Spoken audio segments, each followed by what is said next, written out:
PRAN പ്രതിഷ്ഠയ്ക്ക് ഇനി ഒരാഴ്ച മാത്രം ബാക്കി നിൽക്കെ അയോധ്യയിൽ ഒരുക്കങ്ങൾ അന്തിമഘട്ടത്തിലാണ്. വിവിധ സംസ്ഥാനങ്ങളിൽ നിന്നും വിശ്വാസികൾ അയോധ്യയിലേക്ക് എത്തിക്കൊണ്ടിരിക്കുകയാണ്. രഞ്ജിത്ത് രാമചന്ദ്രന്റെ റിപ്പോർട്ടിലേക്ക്.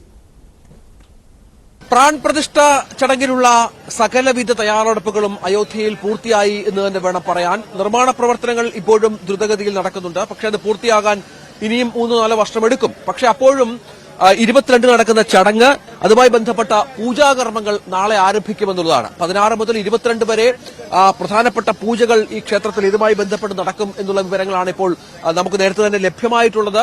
അതനുസരിച്ചുള്ള ചടങ്ങുകൾക്ക് നാളെ തുടക്കം കുറിക്കും. നമുക്കിപ്പോഴും ഓരോ നിമിഷവും ഇവിടെ കാണാൻ കഴിയുന്ന കാഴ്ച എന്ന് പറയുന്നത് ഈ ഭക്തലക്ഷങ്ങളുടെ, രാമഭക്തരുടെ ഇങ്ങോട്ടുള്ള വരവാണ്. അവർ ഇവിടെ എത്തി സുഗമമായി ദർശനം നടത്തി.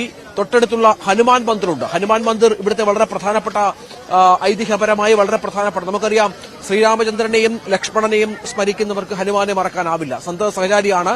ഹനുമാനെയും കണ്ടു മടങ്ങുക എന്നുള്ളതാണ്.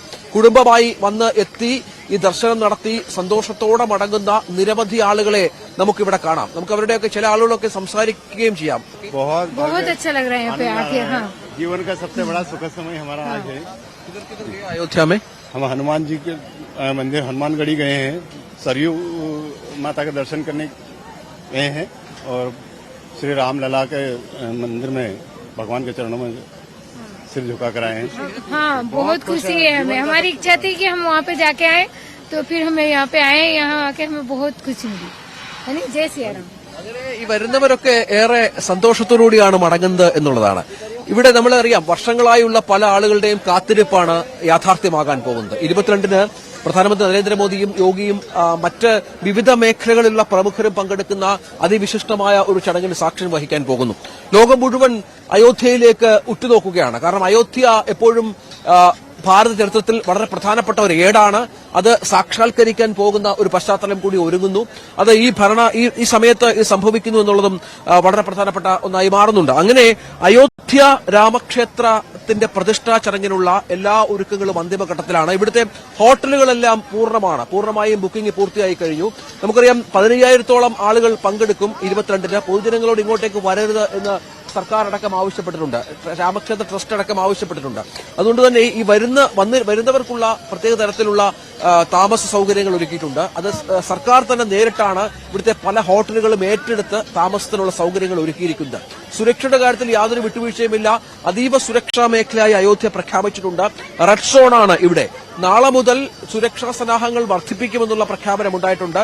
സ്വാഭാവികമായും അതനുസരിച്ചുള്ള മാറ്റങ്ങൾ ഈ ഗതാഗതത്തിലും മറ്റും സംഭവിച്ചേക്കാം എന്നുള്ള വിവരങ്ങളാണ് പുറത്തുവരുന്നത്. കഴിഞ്ഞ ദിവസം യോഗി ആദിത്യനാഥ് ഇവിടെ ഇന്നലെ എത്തിയിരുന്നു. അദ്ദേഹം സുരക്ഷയുമായി ബന്ധപ്പെട്ട വിലയിരുത്തലുകൾ നടത്തി. ഉന്നത ഉദ്യോഗസ്ഥരുടെ യോഗം ചേരുന്നത് നമ്മൾ കണ്ടു. അതിനുശേഷമാണ് ഇപ്പോൾ ഇതുമായി ബന്ധപ്പെട്ട കൂടുതൽ ക്രമീകരണങ്ങളിലേക്ക് കടക്കുകയും ചെയ്യുന്നത്. ഇവിടെ ഇതിന്റെ അയോധ്യയുടെ ഓരോ വീഥികളും ഭക്തിമയമാണ് എന്നുള്ളത് പ്രധാനപ്പെട്ട കാര്യമാണ്. ഒപ്പം സരയൂ നദിയുടെ തീരത്ത് വലിയ ഒരു യാഗം അത് ആരംഭിച്ചിട്ടുണ്ട്. 22 വരെ നീളുന്ന ഒരു യാഗം. അത് ഹോമകുണ്ഡങ്ങൾ ഒരുക്കി, ശിവലിംഗങ്ങൾ ഒരുക്കി, ശിവലിംഗ നിമഞ്ജനമടക്കം നടത്തിക്കൊണ്ട് വരും ദിവസങ്ങളെ അയോധ്യയിൽ നിന്നും ന്യൂസ് 18 പ്രേക്ഷകരിലെത്തിക്കുക. കാരണം പ്രാൺ പ്രതിഷ്ഠയ്ക്കിനി ഒരാഴ്ച മാത്രം ശേഷിക്കുകയാണ്.